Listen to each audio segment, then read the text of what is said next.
Dan sekarang kita sudah sampai di Bandara Juanda Terminal 1.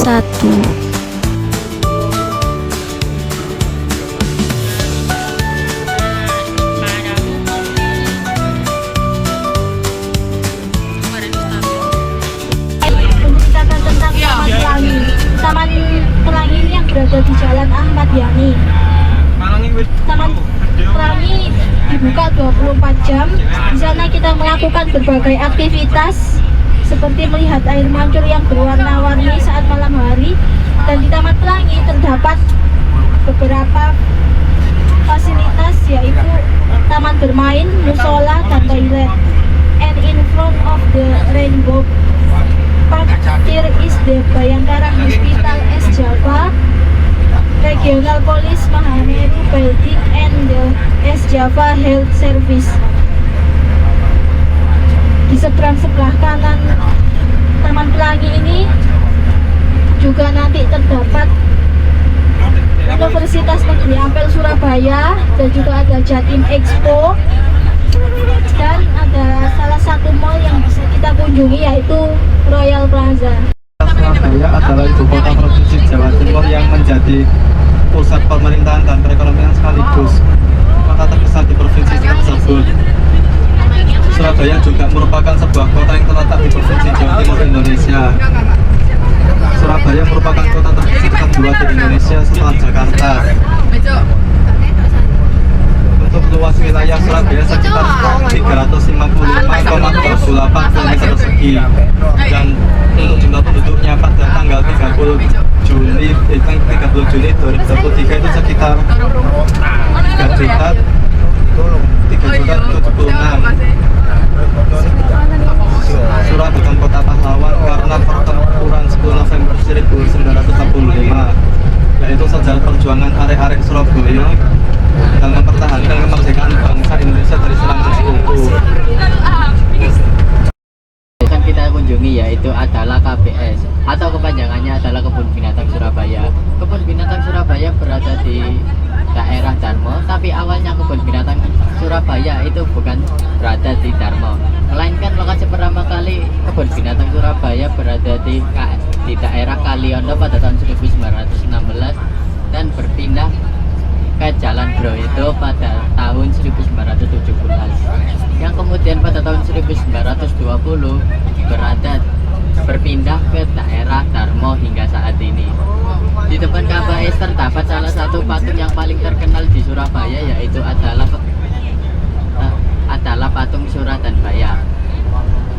Patung Surah dan Baya dibangun pada tahun 1988 oleh yang didesain oleh arsitek Sutiono Margono dan dipahat oleh Sigit Butitomo.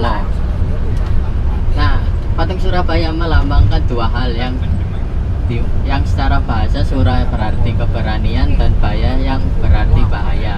Patung Surabaya juga memiliki arti berani dalam menghadapi bahaya. Nah, di Surabaya juga ada salah satu makanan khasnya, yaitu adalah lontong balap. Alasan kenapa disebut lontong balap karena pada zaman dahulu para pedagang lontong balap itu membakul dagangannya, membakul dagangannya yang kemudian mereka berlomba-lomba untuk mengambil tempat di Pasar Wonokromo untuk berjualan. Karena berlomba-lomba dalam memperebutkan tempat di Pasar Wonokromo, karena mereka terlihat seperti balapan. Karena itulah lontong balap disebut sebagai lontong balap. Sebuah informasi tentang Wonokromo. Nah, di Wonokromo itu terdapat sebuah jembatan, yaitu yang bernama Jembatan Wonokromo. Jembatan Wonokromo ini merupakan jembatan kereta api yang berada di Surabaya, Jawa Timur.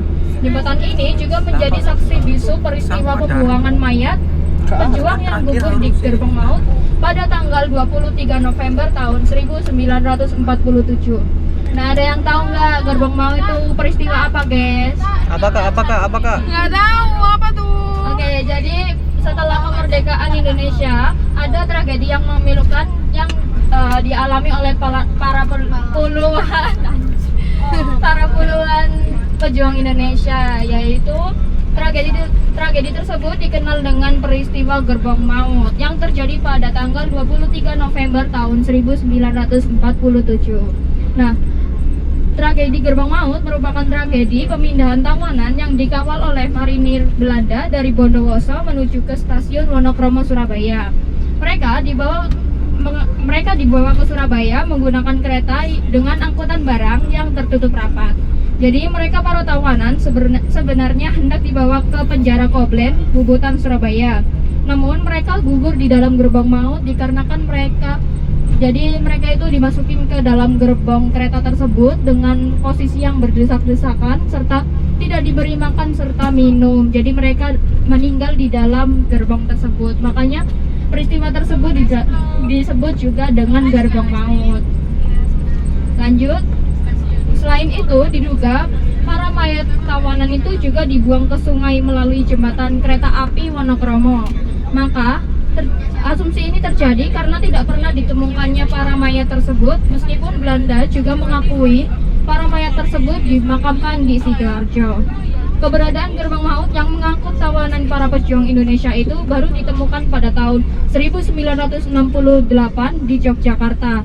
Serta kini gerbang maut itu dengan kode GR 10152 itu tersimpan di Museum Brawijaya Kota Malang. Okay. The next, the history of Jakir includes the history of Jakir Village and Gali Jakir. And the first, I will explain about Jakir Village. The name of Jakir Village comes from the crowns on the grave of Grandfather Suto and Grandfather Jamban.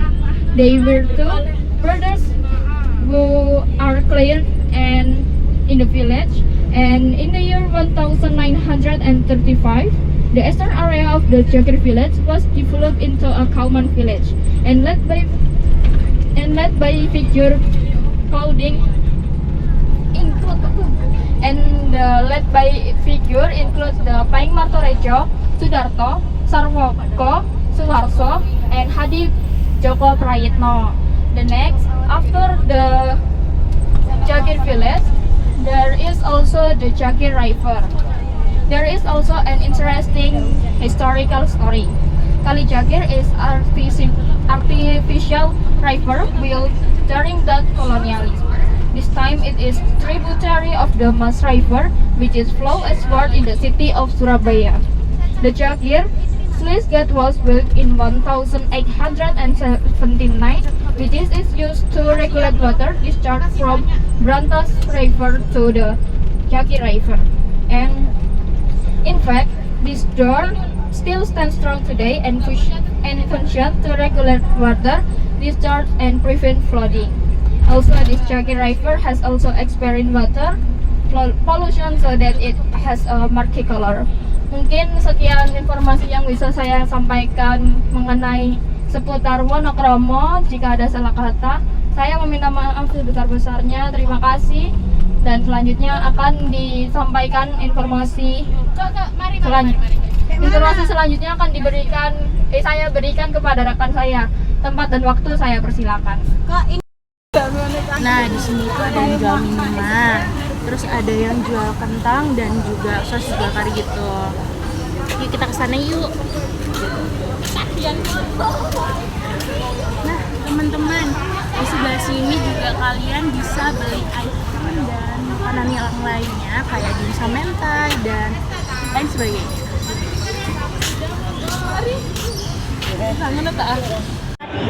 Halo semuanya, jadi kali ini kita sudah ada di ODTW Royal Plaza. Nah, Royal Plaza ini merupakan salah satu mall yang ada di Surabaya Dan terletak di Jalan Ahmad Yani.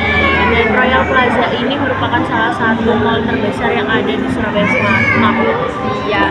Nah, seperti mall pada umumnya, jadi ya kayak gini aja ya guys ya. Gitu ada ayam pok-pok dan kita tadi udah beli minum ini. Ini murah banget, cuma 5.000 aja. Buat kalian yang mau nge-mall tapi budgetnya dikit, boleh ke sini. Ya, dan di sini itu di sini juga tersedia beberapa macam, bahkan bukan beberapa tapi banyak sekali tempat buat kalian belanja. Di sini juga ada XX1 yang dimana bisa buat kalian nonton bareng pacar, bareng siapapun. Oke, Mungkin sini juga nggak apa-apa, lanjut aja kan. di sini juga banyak banget tempat duduk.